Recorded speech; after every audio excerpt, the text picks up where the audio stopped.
सर्व विद्यार्थी मित्रांचं इयत्ता 6वीच्या भूगोल या विषयामध्ये सहर्ष स्वागत. मित्रांनो, कालच्या तासिकेला आपण भूगोल विषयाच्या 5व्या पाठाला तापमान या पाठाला या ठिकाणी सुरुवात केली होती आणि या पाठामध्ये आपण बघितलं होतं की पृथ्वीवर येणारी जी सूर्यकिरणं आहेत ती सरळ रेषेत व एकमेकांना समांतर असतात, परंतु पृथ्वीचा जो काही गोल आकार आहे व त्यामुळे होणारी जी वक्रता आहे यामुळे सूर्यकिरणं जास्त किंवा कमी जागा व्यापतात आणि सूर्याच्या या किरणामुळं कमी किंवा जास्त जागा व्यापल्यामुळं पृथ्वीवरती जे तापमानाचं वितरण आहे हे एक समान नाही आहे, त्याच्यामध्ये आपल्याला असमानता बघायला मिळते. पृथ्वीवरती सर्वत्र वातावरण सारखंच आहे का किंवा तापमान सारखंच आहे का, तर नाही. तर त्याचं कारण असं आहे की पृथ्वीवरती जी काही सूर्यकिरणं पडतात ती सूर्यकिरणं या ठिकाणी सर्वत्र सारखीच पडत जरी असली तरी ती पृथ्वीच्या गोलाकार आकारामुळं त्या सूर्यकिरणांचं वितरण जे आहे ते असमान या ठिकाणी आपल्याला बघायला मिळतं. तर काही ठिकाणी सूर्यकिरणं ही जास्त प्रमाणात पडतात तर काही ठिकाणी ती विरळ पडतात, त्यामुळं पृथ्वीवरती तापमानाचं जे वितरण आहे ते कमी अधिक प्रमाणात होत असतं. तर हे आपण काल एका प्रयोगाच्या साहाय्यानं आपण पाहिलेलं आहे. आज आपण पाहणार आहोत की हा जो प्रयोग आहे या प्रयोगाचं भौगोलिक स्पष्टीकरण आपण या ठिकाणी जाणून घेणार आहोत. तर तुम्ही आकृती 5.2 बघितली तर त्याच्यामध्ये पृथ्वीचा आकार व सूर्यकिरणांचं वितरण दाखवलेलं आहे. बघा, अ भागामध्ये सूर्यकिरणं सरळ रेषेमध्ये पडतात आणि ते जास्त जागा व्यापतात, कमी जागा व्यापतात आणि त्यामुळं त्या ठिकाणी पडणारी जी सूर्यकिरणं आहेत ती कमी जागेमध्ये पडत असल्यामुळं त्या ठिकाणी ती कमी जागा जास्त प्रमाणामध्ये व्यापते. ब या क्षेत्रामध्ये सूर्याच्या किरणांचं जे वितरण आहे ते मोठ्या प्रमाणावरती आहे आणि क मध्ये आपण जर बघितलं तर क या ठिकाणी पडणारी सूर्याची किरणं आहे पृथ्वीवरती ती खूप मोठ्या प्रमाणावरती जागा व्यापतात आणि खूप मोठ्या प्रमाणावरती जागा व्यापल्यामुळं ह्या ठिकाणची जमीन जी आहे ती कमी प्रमाणात तापते आणि त्यामुळे तिथलं वातावरण देखील कसं राहतं, कमी असतं, थंड असतं. हेच आपण या ठिकाणी भौगोलिक स्पष्टीकरणाच्या माध्यमातून जाणून घेणार आहोत. सर्वांनी पुस्तकात लक्ष द्या. बघा, पृथ्वीवरती येणारी जी काही सूर्यकिरणं आहेत ती सरळ रेषेत व एकमेकांना समांतर असतात. पृथ्वीवरती जी सूर्यकिरणं पडतात ती एका सरळ रेषेत पडतात आणि ती एकमेकांना समांतर अशा पद्धतीनं पृथ्वीवरती पडत असतात, परंतु पृथ्वीचा जो काही गोल आकार आहे व त्यामुळे होणारी जी काही वक्रता आहे यामुळं सूर्यकिरणं जास्त किंवा कमी जागा व्यापतात. हे आपण एका आकृतीच्या साहाय्यानं एका प्रयोगाच्या साहाय्यानं पाहिलं आहे.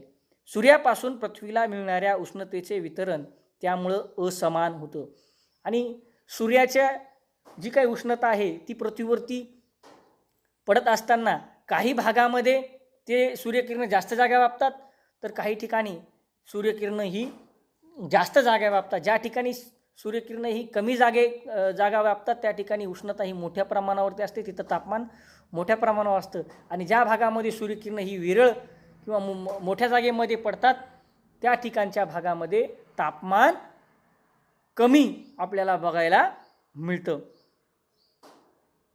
सूर्यापासून पृथ्वीला मिळणाऱ्या उष्णतेचे वितरण असमान होते. परिणामी विषुववृत्तापासून ध्रुवाकडे तसेच दक्षिण ध्रुवाकडे तापमानाच्या वितरणात असमानता निर्माण होते आणि या गोष्टीमुळं काय होतं तर पृथ्वीमध्ये जे काही वातावरण आहे किंवा पृथ्वीवरचे जे वातावरण आहे ते विषुववृत्तापासून ध्रुवाकडं तसेच म्हणजे दोन्ही ध्रुवाकडं दक्षिण आणि उत्तर ध्रुवाकडं हे आपल्याला असमान तापमान आपल्याला बघायला मिळतं. तुम्ही जर आकृती 5.3 बघितलं तर तुमच्या लक्षात येईल की विषुववृत्तावरती जी सूर्यकिरणं आहेत ती मोठ्या प्रमाणावरती पडतात, त्यामुळं तो जो प्रदेश आहे तो उष्ण कटिबंधाचा प्रदेश आहे आणि समशीतोष्ण कटिबंध म्हणजे ज्या ठिकाणी आपण आकृती 5.2 मध्ये बचा जो भाग आहे तो आहे समशीतोष्ण कटिबंधाचा, म्हणजे त्या ठिकाणी तापमान खूप जास्त नसतं आणि खूप कमी देखील नसतं, परंतु शीत कटिबंध जो आहे म्हणजे उत्तर ध्रुव आणि दक्षिण ध्रुवामध्ये आकृती तुम्ही 5.2 मध्ये बघू शकता क भाग. तर या क भागामध्ये म्हणजेच शीतकटिबंधामध्ये जे काही सूर्याची किरण आहे ती कमी प्रमाणामध्ये पडतात किंवा खूप मोठ्या प्रमाणावरती ती पृथ्वीवरची जागा व्यापतात. त्यामुळे तिथं तापमान जे आहे ते तापमान कमी आपल्याला बघायला मिळतं. आणि म्हणून तापमानाच्या वितरणानुसार पृथ्वीचे विषुववृत्तापासून ध्रुवापर्यंत उष्ण, समशीतोष्ण आणि शीत असे 3 कटिबंधात किंवा पट्ट्यामध्ये विभाजन करता येतं. हे आपण आकृती 2.4 व 5.3च्या आधारे समजून घेऊ शकतो. बघा या ठिकाणी अ भागामध्ये हा भाग जो आहे तो उष्ण कटिबंधाचा आहे. त्याच्यानंतर ब भाग जो आहे तो समशीतोष्ण कटिबंधाचा आहे आणि क भाग जो आहे तो शीत कटिबंधाचा आहे. शीत कटिबंधाचं काय? कारण त्या भागामध्ये सूर्याची किरण ही कमी प्रमाणामध्ये पडतात. तो क्षेत्र मोठ्या प्रमाणामध्ये असल्यामुळं त्या ठिकाणी तापमान जे आहे ते आपल्याला कमी प्रमाणात बघायला मिळतं.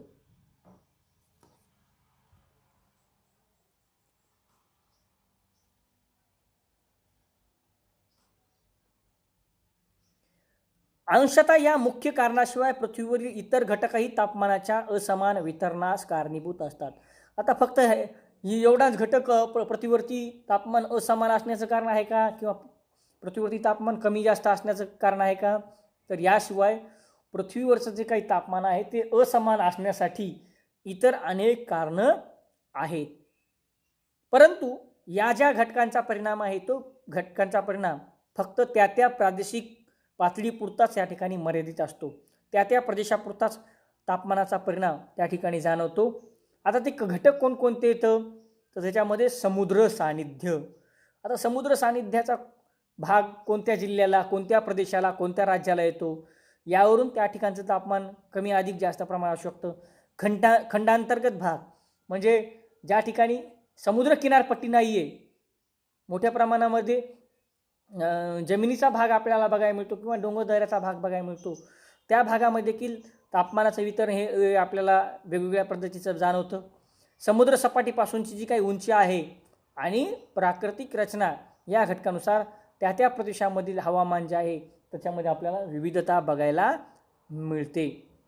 याशिवाय ढगांचे आच्छादन, वारे, वन आच्छादन, नागरिकीकरण, औद्योगिकीकरण इत्यादी घटकांचा परिणाम स्थानिक हवामानावरती होत असतो. आता बघा ज्या भागामध्ये वन आच्छादन मोठ्या प्रमाणावरती आहे त्या भागामध्ये किंवा त्या प्रदेशामधलं तापमान निश्चितपणे थंड असणार, कमी असणार. ज्या भागामध्ये ढगाळ वातावरण आहे निश्चितपणे त्या भागामधलं देखील तापमान कसं असणार? कमी असणार. ज्या भागामध्ये औद्योगिकीकरण मोठ्या प्रमाणावर आहेत, कारखाने मोठ्या प्रमाणावर आहेत, कंपन्या मोठ्या प्रमाणात आहेत, त्या भागामधलं तापमान निश्चितपणे जास्त असणार. कारण प्रदूषणामुळं तिथलं तापमान मोठ्या प्रमाणात वाढू शकतं. नागरीकरण ज्या भागामध्ये जास्त आहे त्या भागामध्ये तापमान वाढू शकतं. म्हणजे त्या प्रदेशानुसार समुद्र सानिध्य असेल, खंडांतर्गत प्रदेश असेल, समुद्र सपाटीपासूनची उंची असेल, प्राकृतिक रचना असेल किंवा नागरिकीकरण, वन आच्छादन, औद्योगिकीकरण, वारे या सगळ्या गोष्टींमुळं त्या प्रदेशातलं तापमान जे आहे ते कमी अधिक प्रमाणामध्ये आपल्याला बघायला मिळू शकतं किंवा त्याचा परिणाम हवामानावरती होताना दिसतो. तर आता या गोष्टी तापमान कमी अधिक तापमानाचं प्रमाण हे कमी अधिक असण्यासाठी त्या प्रदेशामध्ये होऊ शकतं. आता जमीन आणि पाणी हे जे दोन्ही घटक आहेत हे दोन्ही घटक तापणं किंवा थंड होणं यामध्ये देखील असमानता असतं. तुम्ही म्हणता सर जमीन आणि पाणी या दोन्ही घटकामध्ये किंवा हे तापणं आणि थंड होणं याच्यामध्ये असमानता काय आहे? तर आपण ते प्रयोगाच्या माध्यमातून पाहू शकतो की कोणता घटक लवकर तापतो, कोणता घटक उशिरा तापतो, कोणता घटक लवकर थंड होतो, कोणता घटक उशिरा थंड होतो, हे आपण एका प्रयोगाच्या सहाय्यानं आपण या ठिकाणी पाहणार. आता एक प्रयोग दिला बघा तुम्हाला आकृती 5.4 मध्ये दिलेला आहे की समान आकाराची 2 भांडी घ्यायची आहेत आणि ती दोन्हीमध्ये समान प्रमाणात पाणी घ्यायचं आहे. यातील एका भांड्यामध्ये काय करायचे? पाणी घेऊन ते भांडं घरातच ठेवायचे. दुसरं भांडं काय करायचे? सूर्योदयाच्या सुमारास सूर्य उगवण्याच्या सुमारास काय करायचे? घराच्या बाहेर ठेवायचे. आता घराच्या बाहेर ठेवलेल्या भांड्यावरती काय करायचे, की सतत सूर्यकिरण कसे पडतील हे या ठिकाणी बघायचे, त्याची काळजी घ्यायची आहे. आता ते सावलीमध्ये ठेवतात, तर सावलीमध्ये न ठेवता एक भांडं घरामध्ये आणि एक भांडं उन्हामध्ये तुम्हाला ठेवायचे. जसं आकृती 5.4 मध्ये दाखवलेलं आहे. ब मध्ये अ आणि ब मध्ये तुम्हाला लक्षात येईल बघा, एक भांडं घरामध्ये ठेवलं आणि एक भांडं सूर्यकिरणामध्ये ठेवलं आहे. आता दुपारच्या दरम्यान काय करायचे, घरातल्या जमिनीवरती अनवाणी चालून जमिनीच्या तापमानाचा अंदाज घ्यायचा आहे. पाण्यात हात घालून पाण्याचा तापमानाचा अंदाज घ्यायचा. जे भांडं आपण घरामध्ये ठेवलेलं आहे ते त्या ठिकाणी त्या जमिनीवरती चप्पल न घालता या ठिकाणी जायचे आणि तिथली जमीन किती तापली हे बघायचे. याबरोबरच घरामध्ये ठेवलेले भांडं आहे पाण्याचं ते किती प्रमाणामध्ये तापलं हे हात घालून या ठिकाणी पाहायचं आहे. आता हीच कृती काय करायची दुपारच्या दरम्यान, जे काही जमीन घराच्या बाहेर आपण ठेवलेलं भांडं आहे, या घराच्या भांड्यामध्ये जे पाणी ठेवलेलं आहे त्या पाण्याच्या बाबतीमध्ये हीच कृती करायची आहे. घराच्या बाहेर जे पाण्याचं भांडं ठेवलं आहे त्यावरती अनवाणी पायानं जायचं आहे. तिथली जमीन आपल्याला किती तापली हे बघायचे दुपारच्या वेळी. त्याचबरोबर घराच्या बाहेर ठेवलेलं जे काही पाण्याचं भांडं आहे त्यामध्ये हात घालून ते पाणी किती तापले हे या ठिकाणी आपल्याला पाहायचं आहे. आणि ही दोन्ही निरीक्षणं तुम्ही तुमच्या वहीमध्ये लिहून ठेवायची आहे. आता हाच प्रयोग काय करायचा आहे, की सुरुवातीला केलेला जो काही जमीन व पाण्याचा प्रयोग आहे तो प्रयोग सायंकाळी 7 वाजण्याच्या सुमारास पुन्हा करून बघायचा आहे. आणि आपली निरीक्षणं जी आहेत ती वहीमध्ये नेऊन ठेवायची आहे. आणि आता तुम्ही तुमची पाण्याची भांडे काढून ठेवली तरी काय हरकत नाही, परंतु या गोष्टीवरून नेमकं काय होतं हे या ठिकाणी तुम्हाला पाहायचं आहे. आता तुमच्या असं लक्षात येईल की हा प्रयोग पाहिल्यानंतर तुमच्या असं लक्षात येईल की जमीन पाण्याच्या तुलनेत लवकर थंड झालेली आहे.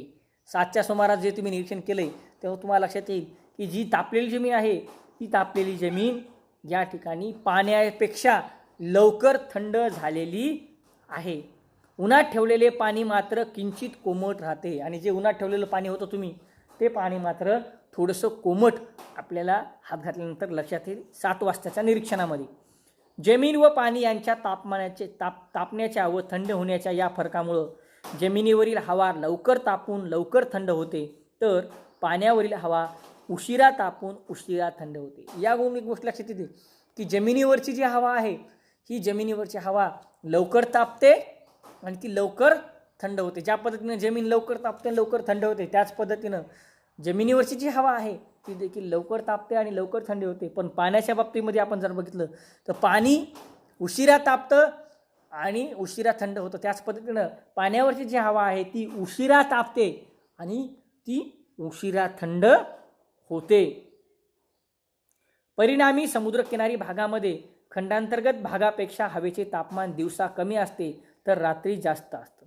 आणि यामुळंच खंडांतर्गत भागापेक्षा म्हणजे या ठिकाणी जमीनचा भाग आहे त्यापेक्षा समुद्रकिनाऱ्याचा प्रदेश जो आहे किंवा समुद्रकिनाऱ्याची जी हवा आहे त्या ठिकाणची जी हवा आहे ती उशिरा तापते आणि उशिरा थंड होते. म्हणून समुद्रकिनाऱ्यावरचं जे काही भागातलं जे काही तापमान आहे ते तापमान दिवसा कमी असतं आणि ते रात्री जास्त असतं. या उलट खंडांतर्गत भागामधलं जे काही किनारपट्टीचं तापमान आहे हे खंडांतर्गत भागातलं जे तापमान आहे ते किनारी भागापेक्षा हवेचे तापमान दिवसा जास्त असतं पण रात्री मात्र कमी होतं. कारण काय, तर जमीन लवकर तापते लवकर थंड होते, पाणी मात्र उशिरा तापतं. त्यामुळं तिथलं तापमान वाढायला वेळ लागतो आणि ते तापमान कमी व्हायला देखील वेळ लागतो. ही गोष्ट आपण या ठिकाणी लक्षात घेतली पाहिजे. समुद्रकिनारी भागात समुद्राचे पाणी तापल्याने पाण्याची वाफ हवेत मिसळत असते. पाण्याची वाफ हवेतील तापमानात साठू शकते, त्यामुळं त्या भागात हवा आर्द्र व उबदार असते. आता बघितलं आपण समुद्री भागामध्ये जे काही पाणी असतं ते पाणी तापल्यामुळं त्या हवेची वाफ होते आणि ही वाफ त्या तापमानामध्ये साठवून राहते आणि या भागात हवा आर्द्र व उबदार राहते. या उलट परिस्थिती जी खंडांतर्गत भाग आहे जमिनीचा भाग जो आहे त्या भागात असते. बाष्प नसल्यामुळं काय होतं तर हवा ती कोरडी असते आणि या गोष्टीचा परिणाम असा होतो की तापमानातील फरक या ठिकाणी आपल्याला दोन्हीमध्ये तीव्रतेने आपल्याला बघायला मिळतात. दिवसाच्या कमाल व किमान तापमानातील फरकास त्या ठिकाणचे दैनंदिन तापमान कक्षा असं म्हटलं जातं. आणि दिवसभरातलं जे काही कमाल आणि किमान, कमाल म्हणजे जास्त आणि किमान म्हणजे कमी, हे जे तापमानातील फरक आहे, या तापमानातील फरकाला त्या ठिकाणची दैनंदिन तापमान कक्षा असं म्हटलं जातं. तर थोडक्यात काय, तर किनारी भागात दिवसाच्या व रात्रीच्या तापमानातील फरक कमी असतो, तर खंडांतरित भागात तापमानातील फरक हा जास्त असतो. दिवसा आपण बघतो की दिवसा समुद्रकिनाऱ्याचं तापमान हे कमी असतं, या उलट खंडांतरित भागामध्ये दिवसाचं तापमान जास्त असतं.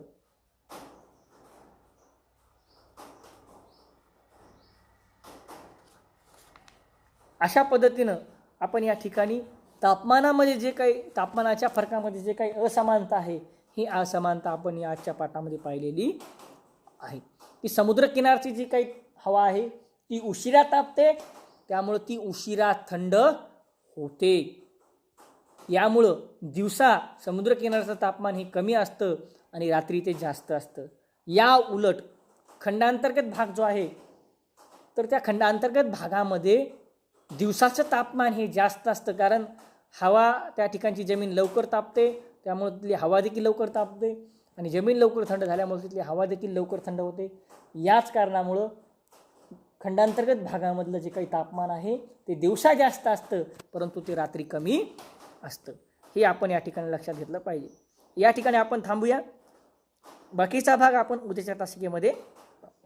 तत्पूर्वी पाठाच्या शेवटी एक QR कोड दिलेला आहे, तो QR कोड तुम्ही स्कॅन करून पाठासंबंधी अधिक माहिती तुम्ही या ठिकाणी पाहू शकता आणि काही छोटे प्रश्न देखील त्या ठिकाणी दिले आहेत, ते प्रश्न तुम्ही सोडवू शकता. या ठिकाणी थांबूया, भेटूया उद्याच्या तासिकेमध्ये. थँक्यू.